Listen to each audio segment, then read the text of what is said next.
What's up, family? It is Caden with Urban Finance. I am here with my boy Rahkim Sabree. And if you already know, I just love talking to Rahkim. He's always on the grind and doing something new. And today we're going to be talking about the fact how he went about quitting his job in 2021 and becoming a full-time entrepreneur.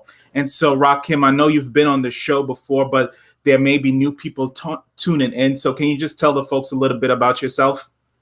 Yeah, so I now am full-time financial coach and consultant. I'm a speaker, I'm an author.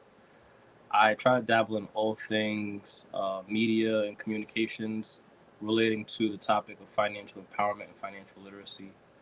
Like you said, eventually, just recently, I quit my job and decided to go at it full-time. So I'm stepping into the role of a financial influencer, and whatever that means and whatever that comes with. So I'm still learning kind of like what people are expecting in terms of the delivery of content, what people are expecting in terms of engagement. And with some of my more recent announcements, they've gone pretty viral. So I'm seeing a lot of activity coming in from, sources that I've never seen before. My, website hits are going up. People are signing up for my email list. So it's something to get used to, but at the same time, it's something to remember to be centered on, if that makes any sense. In that, not letting the notoriety and the prestige take me out of what is my mission, and certainly not to let it take me away from the transparency and the authenticity that I lead with. Nice. That's awesome, man. Just a quick shout out to Mama Bird. She says blessings to you and your family. And one thing I'll say, if you're watching out there, whether it's YouTube, Facebook, make sure you hit the like button, share for somebody, especially for those friends that are interested in leaving their job, maybe joining leaving the 9 to 5 grind and becoming a full-time entrepreneur. Rahkim, before we get into the specifics about how you were able to actually leave your job and become a full-time entrepreneur, can you tell the folks a little bit about why you chose to quit your 9 to 5? Sure. So there were a variety of factors that went into it. And ultimately, I think it was more overwhelmingly negative than it was positive. The workplace had become toxic, certainly for me. And I felt like I was in this battle between being me, being authentically me and fulfilled and present, and, falling into, the monotony of routine associated with one of the cogs in the machine, especially from a corporate perspective. I was going in and, I felt like I wasn't being true to myself, to be honest. So that combined with just some of the bullying that took place, I said, you know what? I got other things going on. It's time for me to get out of here. So I describe it as mental health, or the preservation of mental health. And I think, there's a lot of truth to that, because I was definitely feeling anxious. There was a lot of anxiety going into it. There was uncertainty around what my role was going to look like, whether or not I was going to continue to have a job. There was some layoffs that were announced at the beginning of this year. There was concerns from a health perspective around COVID. And there was too many variables that was not in my control. And I said, you know what, let me kind of dead all that and take control of what my future looks like. No, that's awesome. And I'm sure folks may have seen this article. It was about Naomi Osaka.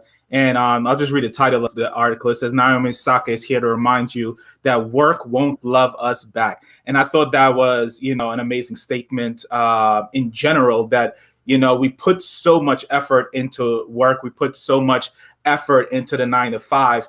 But at the end of the day, your job won't actually love you back.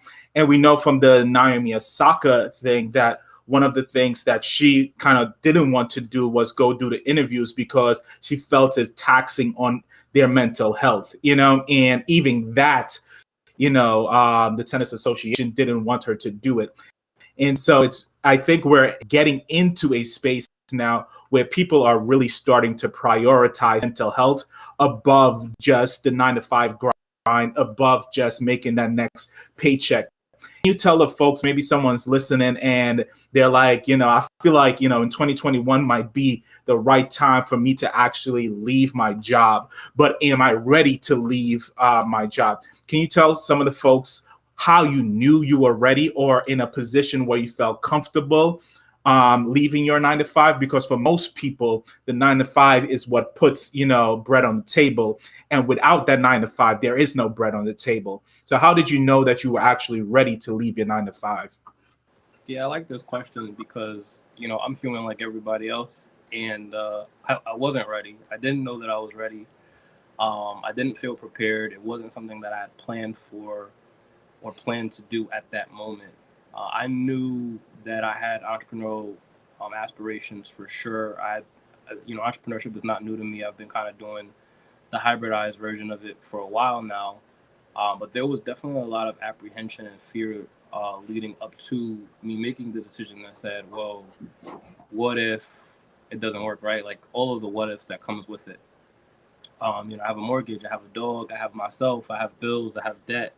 I had a really good cadence around what investing looked like, and all of that was really interrupted, and it was interrupted by my choice. So for that person that you're talking about who's listening and they're trying to figure out when is the right time or when do they know that they're ready, I don't think that there's such a thing. I think it just kind of comes to whether or not you believe in yourself, whether or not you trust or have faith in your ability to go out there and do it. And at the end of the day, and this is something that was shared with me many times over as I sought counsel in leading up to making my decision. At the end of the day, you have the skill sets and the experience that have landed you the job that you're in now. So worst thing that you could do, worst thing that could happen to you is you go out, you try the entrepreneurship thing, you fail, and then it's like, all right, cool, it's not working out. I need to make money. Go get another job. So like I said, in my situation, it was more negative factors that influenced my decision. If I loved my job, if I loved my manager, if I loved my pay, I think it would have been something where I would have just said, you know what, I'm comfortable. Why am I going to make waves? But because all of those negatives kind of showed up, it was like, all right, let me evaluate what is my happiness, what is my level of fulfillment, what is my mental health, and just to kind of provide some color or context on, what was driving that anxiety. It was what I was interpreting as direct attacks against the work that I was doing and building on outside of the workplace. So the thing that I did to find fulfillment, to offset the negative aspects of what working in a corporate workplace looked like, was being attacked. And I said, well, it's going to come down to me choosing between what is the thing that makes me happy, what is the thing that fulfills me and gives me passion, and what is the thing that puts food on the table. And Wow. I chose me. Yeah. And, sometimes it's a hard decision, it's a hard decision between, the thing that makes you happy and the thing that puts food on your table. Just out of curiosity, if you're watching this live stream out there, let me know in the comment section. Do you love your job right now? And it's okay if you love your job. It's okay if you don't. But I'm curious with a yes or no. Let me know in the comment section if you actually love the job that you're in. So I guess, Rahkim, at least I don't think, maybe you didn't. At least I don't think you didn't have any other income streams when you decided to quit your job. So can you tell us a little bit about, I guess, some of the other projects, side hustles that you were working on, some of the other income streams that you did have coming in that kind of made you feel comfortable enough to quit your job? Yeah, that word comfort, I have a problem with just because there's no such thing. There's nothing that made me feel comfortable. This decision was not based in comfort at all. But in terms of other ways to generate income. I do some freelance writing, so that brings in some revenue. I do coaching. I have a digital product, so I sell courses. I have books that I sell. Um, I'm an investor in the stock market. So there's recurring income streams there. I own a multifamily property. So there's little dribbles of money coming in from different places, and what I'm learning in this experience is, first of all, how important it is to at least have the establishment of an income stream, whether it is a large income stream or a small one, but also the need to build more, the need to monetize Mm, my skill sets, my expertise. I'm really big on giving out free games, sharing my thoughts, sharing my experiences. But I realize I have an audience now that kind of looks for that stuff. And mm, so there's a value assigned to my time that I have to be much more vigilant in protecting and enforcing yeah. these days than I had ever before. Wow. So that's actually interesting to me that you feel like you have to protect your time now that you're a little more that you're a full-time entrepreneur than when you were actually working a 9 to 5, and doing some side hustles, entrepreneurship type of activities on the side. I would think that you would have more time as a full-time entrepreneur than you did, when you worked 40 hours a week. So can you explain to the folks a little why you feel like you kind of have to protect your time a little more now as a full-time entrepreneur? Yeah, so I think a lot of people miss the time money relationship, right? And so Mm, you think about when you're working in a job, right? You're getting I was a salaried employee, so I was getting paid the same amount every time I got paid, regardless of how much or how little work I did. You kind of devalue the time the time that you have access to. Now, I had always had like this dual grind going on, so I would go to work, and then mhm, after work I would go work on my own thing. But mhm. it wasn't like I'm racing against the clock, because this was the static kind of standard, right? Going to work every Yeah, day, and then whatever I did on the side was whatever I did on the side. that's bonus. Now, say it again. That's a bonus addition to what you were already bringing in. Right. Now it's a situation where if I don't maximize my time doing something productive, then I don't make any money. Right? Mm, So when I say protecting my time, what that means is like, yeah, it seems that I have this abundance of time now, right? Like 40 additional hours at minimum in my day. But it's like, okay, well, how are you using that time? Are you using that time, like, are you just lounging? Are you using that time for vacation? Are you using that time for reflection? Or are you using that time to create things that are then going to mm, generate income for you? And I'm somebody who always says yes, mm, especially to opportunity. So if somebody comes to me and they're like, "Hey, Rakim, I have a project I want you to help out with," yes. "Hey, Rakim, I want you to do mm, this," yes. "Hey, Rakim, I want you to jump on a podcast," yes. "Hey, Rakim, I need your help with this," yes. mm, I learned that from reading the book The 10X Rule by Grant Cardone. mm, Say yes to opportunity, because you can always go back and say no, versus saying mm, no and then you miss out on the opportunity, right? The problem for me was in saying yes all the time, and I realized this in my first week away from the job, my schedule gets booked very quickly. And then it's like, mm. oh, when do I have time for me? Yeah, yeah. I guess, and when you say when you have time for you, you mean like just to de-stress or to work on projects that you actually want to work on? Both. Hmm. Oh, Both. okay. So And I so think just my situation is kind of unique, right? My brand is me, or I am my brand, right? My name yeah, is yeah. everywhere. My name, everything that I'm attached to is attached to my name. So if I'm relaxing, I can make a teachable moment out of that. I can Hmm. snap a picture and share it on social, and then go into whatever. If I'm working, I can make a teachable moment out of that. Like every aspect of my being can be monetized now, and I'm starting to look at the world through that lens, as a full-time entrepreneur, and saying, okay, well, what is it like? I could jump on Instagram Live and be eating hot cereal and dropping gems and like, hey, okay, like, by the way, sign up for my course, right? I'm just eating breakfast, but I'm having a conversation as well. I'm adding value that maybe my audience would not have received from me if I was sitting in front of the computer screen working for another company. Hmm. So that's interesting. Just really quickly, if you're watching this live stream and you have any questions at all for Rakim, just drop them in the chat and we'll pull it up. And so I guess so. Did you plan out your departure from corporate America, or was it kind of like you guys are stressing me right now? This is not good for my mental health. I'm going. I guess which side of things would you say you're on? Like, were you like 2 years? I saw in one article that I read back in 2018 is when you started, kind of getting heavily into the financial literacy space. And so did like in 2019, you say, okay, maybe in a few years, I want to leave? Or was it like in 2021, we just got hit with the pandemic and, the job was just feeling too stressful and you're like, okay, I think I can go out and bet on myself. Like, which one was it more of? And which one would you recommend to people? So it was definitely somewhere right in the middle.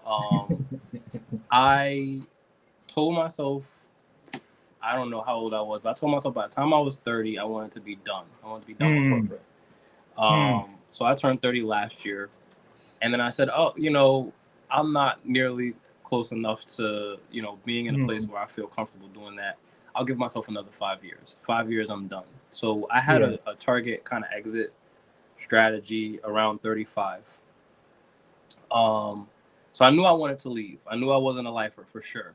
I think the pandemic definitely kind of opened a lot of people's eyes to a lot of different things about how to make money, how to use their time, that they can make money from sitting on their couch, the value of mental health, the value of life, like living life, being free.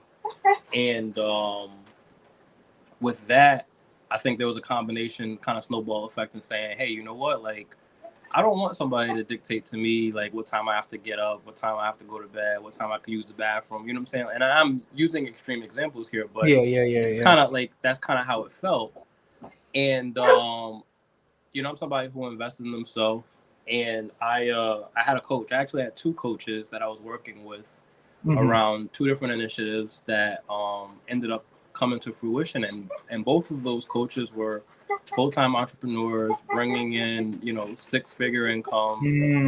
And they were like, Rakim, like, why aren't you doing this?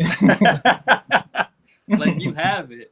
Why aren't you doing this? And so it inspired me, but it also made me feel bad because it's like, why aren't I doing this? But I was still looking at the world from kind of like a semi-employee mindset. Like, I'm not ready. I don't have enough money. I'm going to give myself kind of a runway to make this decision. And ultimately, it got to a point where, and the term that's being tossed around a lot now is rage quit. Ultimately, I got to a point where I decided to rage quit because it was just weeks on months, really, that I started to notice a kind of gradual decline in my engagement, gradual decline in my satisfaction. Like, I was getting angry and angrier every day, starting probably sometime in February. I made the tweet. Wow. And the microaggressions in the workplace, the way that I was being, the way that my talent was being mismanaged, and the fact that I didn't see an out, like I didn't see like a clear path to what progression looked like, really made me feel like, all right, like this is it. I'm gonna be running on this hamster wheel. So I had initially started applying to other jobs, and some of them would not call back. Some of them would call back, and I would get through a series of interviews and then get ghosted. And I was like, you know what, like, I'm done. I'm done. So I talked to a bunch of people whose opinions I value, and really it kind of forced me to take a step back and take inventory of what I had. And so when I say what I had, I mean in terms of like assets, in terms of emergency money, in terms of access to credit, in terms of just not necessarily a plan, but how can I formulate a really good plan in a really short period of time? And so that's why I say it was kind of in the middle. Like, once I started getting on the path where I was, first of all, worried that I was going to be terminated, Mm, and then mm. second of all, kind of like, all right, I need to get out of here, and I need to get out of here whether there's a backup or not. That's when the plan formulated. I want to say maybe over the course of about 2 weeks. I said, all Oh right, wow, that's a short time to craft here. I'm gonna quit my job plan. yeah, yeah. I mean, but I'm not gonna say lucky, and I'm not even gonna say blessed in the situation, because I think it was all strategic, right? Yeah, I'm yeah. somebody who preaches pay yourself first, invest, right? And so Mhm. that I live by those things. I was always paying myself first. I was always investing. And so when I looked at my portfolio, I said, you know what? Like, push comes to shove, I could grind it out for maybe 3 to 6 months without Yeah, doing anything, without bringing anything in. And so the goal obviously is not to liquidate. The goal is to find ways to replace my income so that I don't have to liquidate. mm, But if I got to a point where I had to liquidate, I would be good. yeah, yeah. And so I know one of the things you do have that second property. So you have a two property home, right? And I don't believe, and I don't mean to talk out all your business, but I don't know. 'Cause I know, you were having construction done because you had some water damage, and so the second one is not being rented at this time. But I That's right. guess renting that, I guess, will be another stream of income that you will have coming in. And when do For you sure. think that will be up and ready to go? In order to supplement leaving your job. Probably. So there's work being done right now. There's a big internal renovation job that needs to be done. Probably by the end of the summer, beginning of the fall, Hmm. is when it'll be ready to go.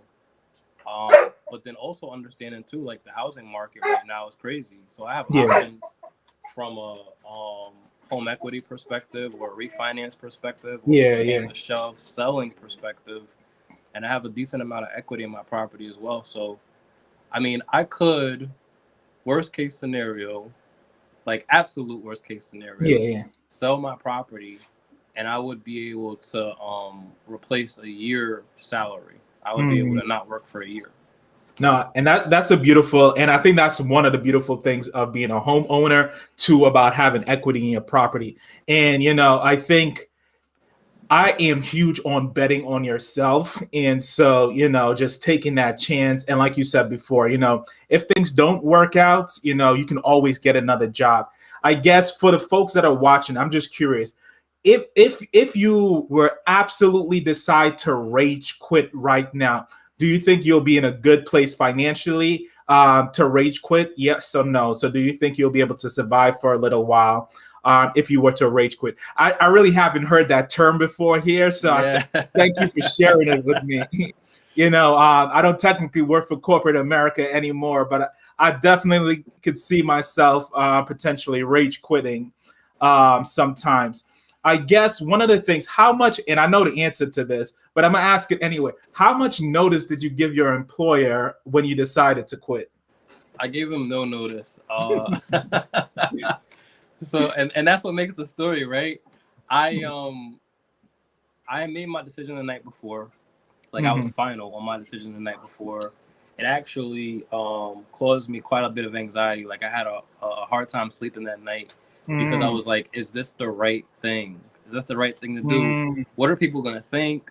Are my parents gonna support me? Like, and mm. then you're thinking about all of the what ifs. And ultimately, like, I got to a point where I said, nothing that anybody says or nothing that anybody thinks matters, right? It's your Wow. mental health. And so I logged in that morning. It was a Friday morning, and my manager was sending me emails asking about some things leading up to a one-on-one that we were supposed to have that day. Hmm. Hmm. And it was just a really frustrating email. It kind of pissed me off. There was an email that she had sent the day before that pissed me off. There was a series of just events that led up to me being really, really frustrated. And like when you get frustrated, you get that burst of energy, courage, like Yeah, yeah, yeah. audacity. And That so adrenaline. what happened was, my response to her request was, this is my resignation effective immediately. Mm. Yo. And I don't know, maybe I'll get some pushback on social media for this, or some hate, but that's some black people stuff right there. Like the response is like, okay, I'm out of here. Thanks, but no thanks. Coco said they don't give you notice when they want to fire you or lay you off, and that's true. A lot of times, a lot of companies give you absolutely no notice. And I worked as a recruiter before I moved into my position as associate pastor at a church. But it's at will employment, and most of them don't give notice because they don't want you stealing intellectual property or anything like that. If you find out that you're going to be fired, and then you're angry after it, and so really, and I probably wouldn't say this if I was still working for corporate America, but if they don't give their no notice, then you have no obligation to give any notice. And that's one thing that I've always, the company that I work for, pushed them to make sure to give people notice, because I always thought it was unfair if you're just going to fire people just off the bat and then expect people to give you notice. That's not equal. And at will employment goes both ways. And 100%. so,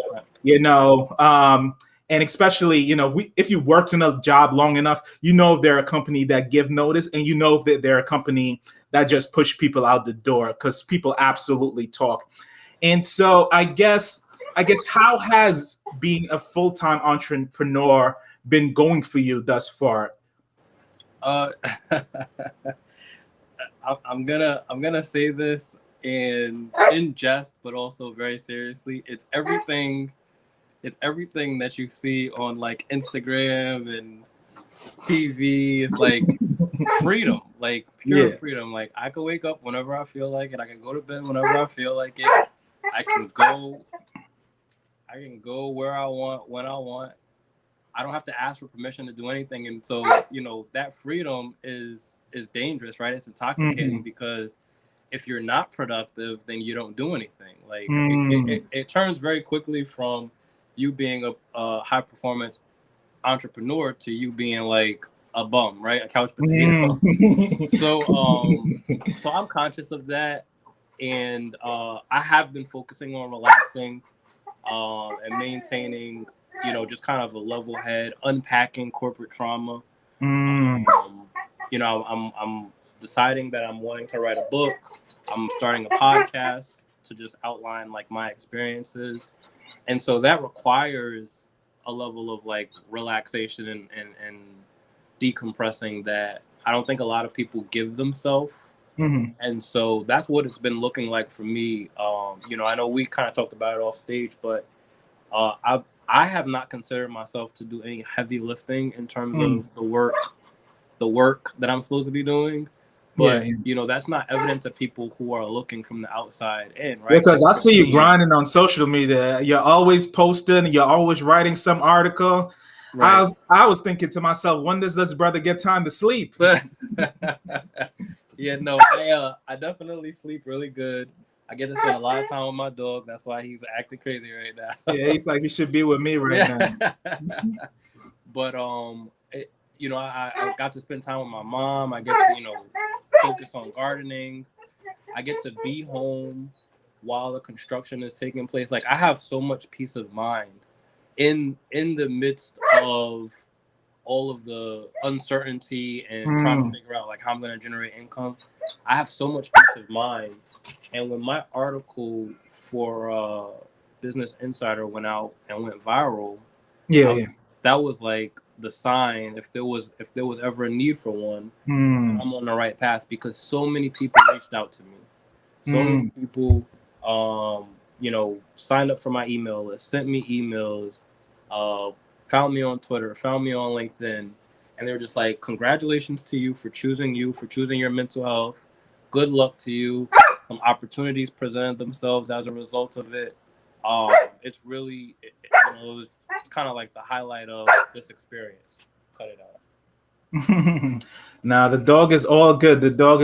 My family crashed my last live stream, so I understand it. But yeah, and this is the article that Rahkim referenced. After 10 years of climbing the ranks, I quit my job without giving notice.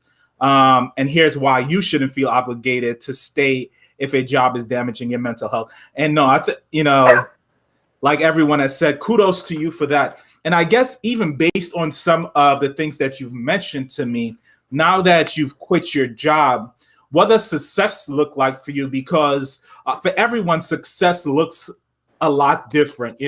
For some Yeah. people, success is a number in the bank. For other people, success is a state of freedom. And so I guess as a full-time entrepreneur, what does success look like for you? What does success feel like for you?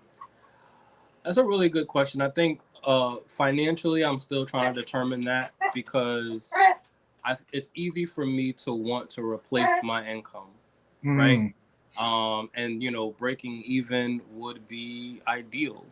yeah, yeah. Um, but then there's also like, well, why not dream bigger, right? Why not? Mm, Why can't I make my annual income in a month, right? yeah, yeah, yeah. And so I think there's definitely a bigger focus on my part in success being maintaining my freedom to decide how and where and what. Let me take a Mm, step back. My freedom to decide how to show up is the most important thing to me. I don't yeah. have to code switch. I don't have to, wear long sleeves and hide my tattoos. I don't have to pretend to be entertained by something that's not entertaining or sit through a Mm, meeting that's pointless. I own my time. And so, that's not to say that I go out and I decide to, be a jerk to anybody. But at the same time, it's like, listen, what are we getting out of this? Why are we yeah, doing this? I can't tell you the number of pointless meetings that I had to sit through in a corporate environment. It's just like, this could have been an email. This could have been a yeah, phone yeah, call. yeah. So success definitely is freedom, but success is also giving back. And I think that's kind of like a cornerstone to everything that I represent. So Mm, success is building community, showing other people how to do what I did, or helping talk people through the experience yeah, through the yeah. lens of having, gone through it. I kind of joked on Twitter one day and said, I have a new skill set where I can talk people through advancing in the corporate space, but I can Hmm. also talk people through transitioning out of the corporate space. Yeah, yeah. Career counseling or career coaching is a very big field right now. Mm. And so I don't want to go through a whole rebrand. I think it's something that I can kind of add to the financial coaching, business development Yeah, no, I think package I think that they all kind of coincide with each for other, sure. and I think that's a beautiful thing. I'm gonna ask you a direct question, and you could answer it however you want. I do see you putting out a lot of articles, and I love that, and I read just about all of them because reading is one of my passions. And I guess how much do companies usually pay? You can give like estimates and averages or whatever the case may be. But what is it like? How much companies usually pay, and is it depend on the type of company that you're writing for and things like that? What does that look like? Yeah, it definitely depends. It depends on your level of experience. It depends on Mm, your notoriety, right? If these companies want mhm, you, then they're gonna pay you what your rate is. Some of these articles, so like Business Insider, I did not get paid for. mm, Entrepreneur, I do not get paid for. But I think the payment is on the back end, right? I get to mm. say I write for Entrepreneur. Like how many Yeah, people yeah, get to yeah. say that? I get to say I wrote for Business Insider. I can then take those articles and use them as case studies or as really kind of social proof credibility when I Mhm. do approach a large corporation and say, hey, I am a thought leader in this space of whatever. Yeah, yeah, yeah. And This is the here's the kind of work that evidence. I do. You can check it out. You can, do the research on me and decide if you want to work with me. And then that's where the dividends and the rewards come in, right? A Mm, large corporation is going to pay you much more than an individual will for an yeah, hour yeah. of your time. And they're going to definitely pay you much more when you have names like TED, Business Insider, Entrepreneur, Mm, behind you. So I think, being a kind of, in practice, I'm a long-term investor. I'm a buy and yeah, hold yeah. kind of guy. Looking at the end game and what is the fruit that comes as a result of the work that you do today. But I think to answer your direct question, in terms of like a rate, depending on the number of words and depending on the publication, you could probably get anywhere between, I don't know, maybe 100 and $300 per Mhm. article, within a range of maybe, I would say, 5 to 800 words. Yeah. No, and I think that that's beautiful. And I think explaining the thought process out behind writing these articles and think is so important because I also consider myself a long-term investor. I was talking to my wife about this. I'm always planning, 5, 10 years out. I'm never really looking at, what's going to be happening in the next year because for the most part, that doesn't matter to me at all. And for one reason is because I'm living the life of my dreams right now. I've always been that type of person. There's no reason not to live your best life right now. And I mean that even from what I do. And so I love the fact that you're saying there are a bunch of things that you do that will produce dividends in the future and not necessarily right now. And I'll be honest, every time I read an article from you, I was like, Rahkim Sabree is like the thought leader, one of the probably I'll say thought leaders on financial literacy that I feel like I have a really good relationship with. And anytime I can get you on my podcast, I try to because I see you as as an expert in this field, and that's because of all the work that you do. I know that one of the things that I would like to do is workshops around those areas, paid workshops as things open back up. And you're one of the people that is naturally on my mind as someone who's produced so much thought leadership on the subject. And so I love connecting people with that type of mindset that is like everything doesn't need to produce a dividend right now, but it needs to be something that will help me towards the goal that I'm trying to reach. So I think that's a beautiful thing. And you know think for a lot of people, the entrepreneurial life, they think it's, a bed of roses and that everyone has to be making, six figures going into that. And I love your honesty. And that's one of the things that I've always admired about you, your level of honesty. And it's sometimes you do jump into an entrepreneurial life and you're not necessarily, I'm not saying you're not making six figures. I don't know what you're making, but you don't necessarily have to be making six figures. You don't necessarily have to be where you want to be. You just have to be willing to bet on yourself. So I guess I say all that to also ask, is there a type of person that you think should be willing to just jump into this entrepreneurial life full time as opposed to someone else in a different situation that, they should probably try to plan things out a little more? Do you see a dichotomy there, or do you see it as the same thing? Like, what are your general thoughts there? Yeah, that's a really good question. Because there's this ongoing debate that entrepreneurship is not for everybody. Hmm. And I stand on the side of that debate that says I think everybody can be an entrepreneur. Hmm. Not that everybody should be an entrepreneur or that Yeah, yeah, everybody will be an entrepreneur, but I think that everybody could be an entrepreneur. And stop. yeah. And you know, with I'm just gonna let him out for a second. No, it's all good. Like I said, my family crashed my live stream the other day, and I thought it was a beautiful thing. And so I actually don't mind the dog in the back barking at all.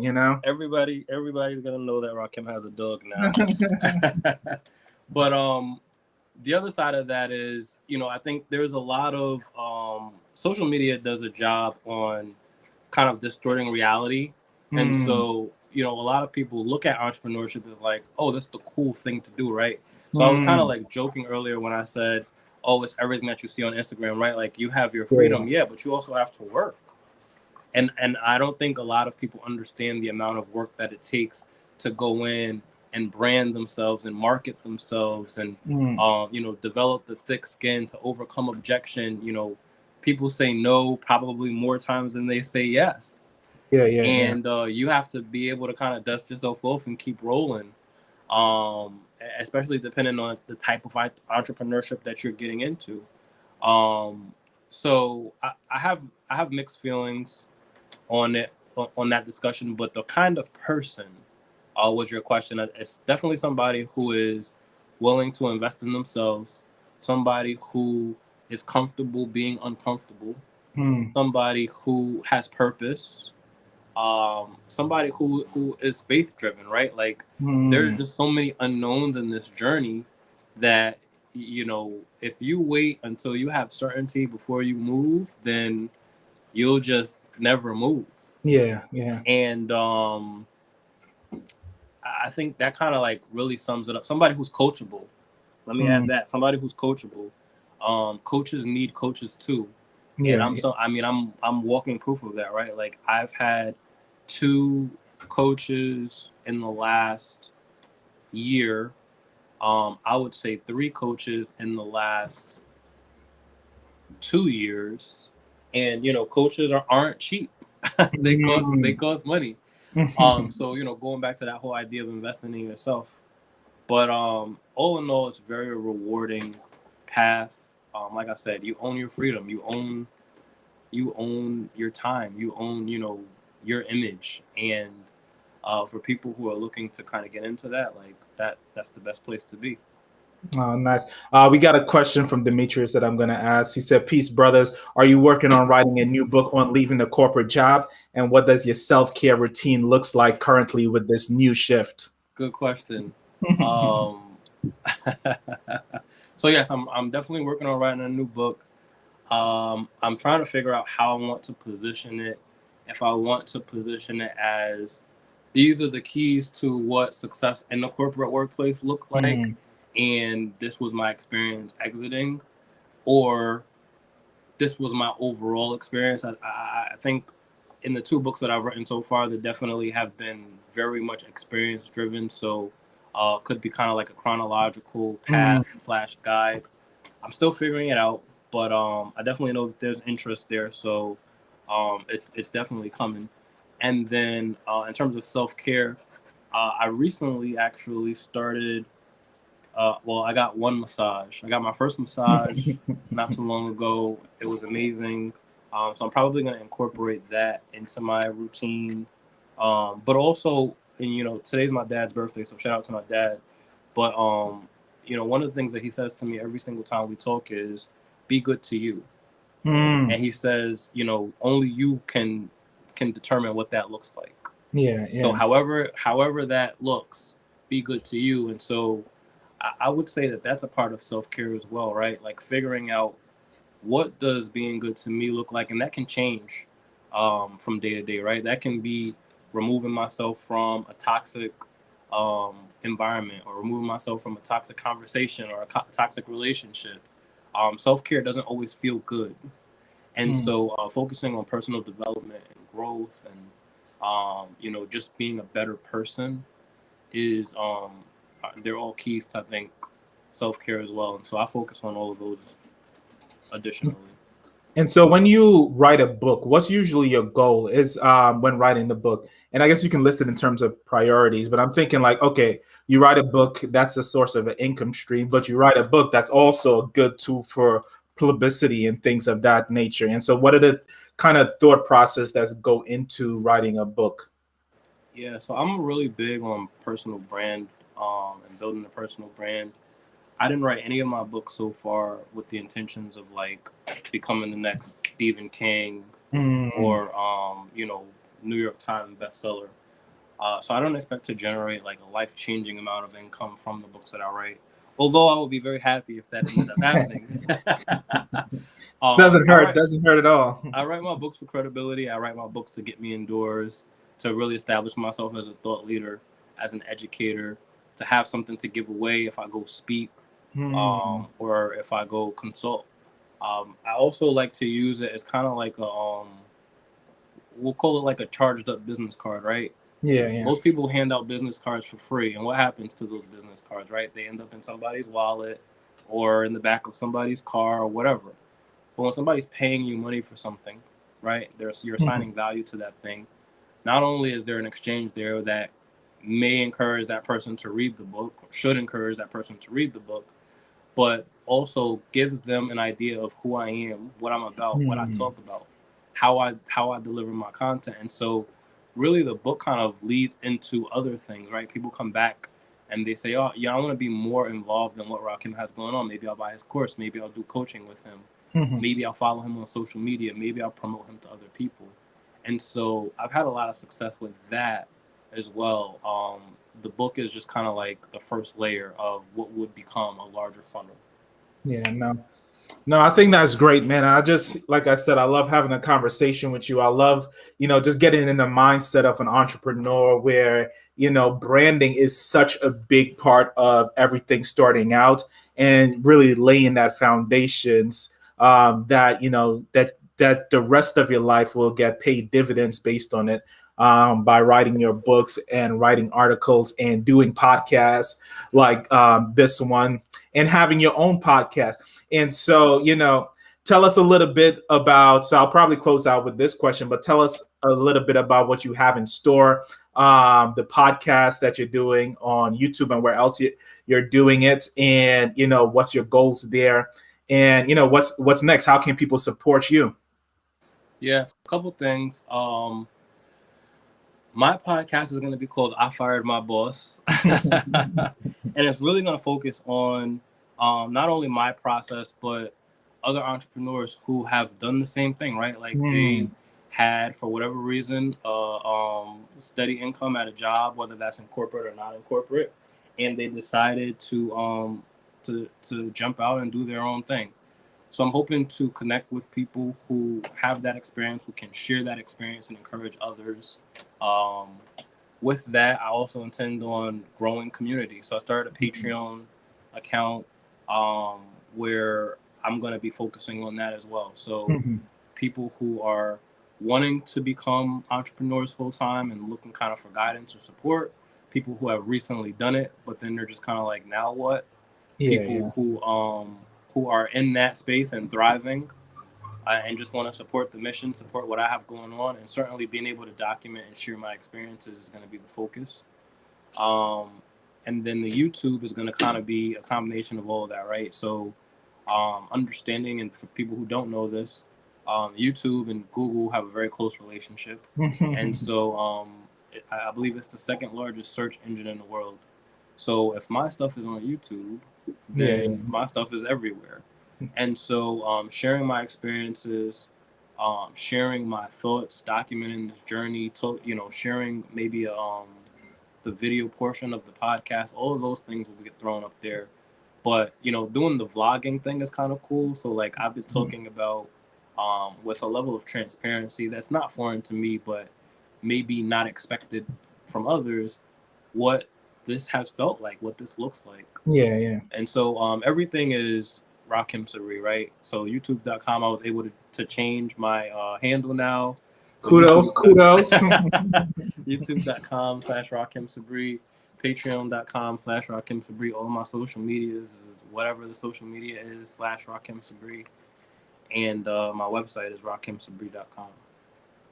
Man, again, thank you so much for taking the time to do this interview. I know you're a busy man and have a lot of things on your plate, but I appreciate you always taking the time out. If you're still watching this, go ahead and smash that like button either on YouTube or Facebook. Feel free to share with someone that is trying to quit their job and get into the full-time entrepreneur space. Okay, this is actually my last question. Do you think 2021 is a good time for people to quit their job? And why? So I'll answer that question by stating that there is what's being referred to as the Great Resignation, or something like Mm, that. A lot of people are quitting their job. yeah. I haven't done too much research into it because I guess I'm a part of that population, but a lot of publications are sharing information or writing articles on why so many people are quitting their job. And I Mm, think that yes is the answer to your question. 2021 is a good time to do it, because I think there's just a general awareness that's occurring in the world mm, where people are valuing their time, people are valuing their health, people are valuing their families. Um, some of the jobs out there are requiring people get vaccinated, and so it's like, you're taking away choice, right? For the people that don't feel comfortable being vaccinated, what do they do? Do they go in and work in this environment, or do they leave and go, create their own? for the people who have grown accustomed to working from home for over a year, and they're being asked to go back into the workplace. Do they then get dressed and try to go back into the workplace, or do they fight and try to stay remote? So a lot of people are quitting for a variety of different reasons. But I think ultimately it comes down to understanding, like, this system only works as long as we work, right? And so if we collectively decide to take back our choice and say, like, no, like, I'm doing what I want to do. I'm doing what's best for me. I'm doing what's best for my family. These corporations are going to have to reconsider how they approach getting employees, how they incentivize employees, how they nurture and keep the employees that they do have. And like I said, it wasn't a part of my plan to leave as soon as I did. And I certainly would probably still be there if my job was more supportive of what I had going on the side, was paying me more, was just not causing me the stress that I had experienced. I said in the article that I wrote, I've always been high performing. I've always gotten a bonus. I've always gotten a raise. I've always gotten good marks on my review. So when I sent that resignation letter effective immediately, it made a lot of people kind of scratch their head, like, what just happened? This guy was a rock star. Why did he just leave abruptly? And I can only imagine the aftermath and the cleaning up that had to be done, where my superior had to go to their superior and say, hey, we just lost this guy and he didn't give us a reason why. No, and that's hard for companies. That could probably put your superior in a bad place to end up losing their job, especially with everything that's going on here. I said Coco Kiki, aka Naquita. She said, yes, I just read that. She's probably someone that is probably on the cusp of wanting to join the Great Resignation right now. And I've also been reading about that. She said she's read about it the other day. And I've been reading about, and especially those employees that have been doing remote work. And it's like, there's no reason why I really have to come back into the job. Some people have moved even to more remote areas. And she said, I'm on my way, bro. You're inspiring people already, Rahkim. But And so, people moved into more remote areas, and so aren't actually looking to come back to a full-time or in-person job. And so those people are also potentially going to be quitting their job. And so, companies are going to have to adapt or die. That's usually the saying. I've always been someone that has always referenced Blockbuster and not be willing to adapt and end up losing out to Netflix that they could have buy on pennies on the dollar. So, companies are going to have to adapt, or they're going to not only lose great employees, but they're going to fail eventually. They're going to fail. And so it is an interesting time. Maybe we'll have a conversation about that next. The Great Resignation, because I do think that's an interesting topic, why people are choosing to leave their jobs right now. But again, Rahkim, thank you for watching. Thank you, everyone who watched, participated, commented, asked a question. I'll ask this. I'll read this last comment from Naquita real quick. I've been here in the office for the entire pandemic, but I also have my real estate license. This is my confirmation that I need to take the leap. Hey, I'm big on confirmation. Now, this is not financial advice, so that's right. That's my disclaimer usually on all YouTube stuff.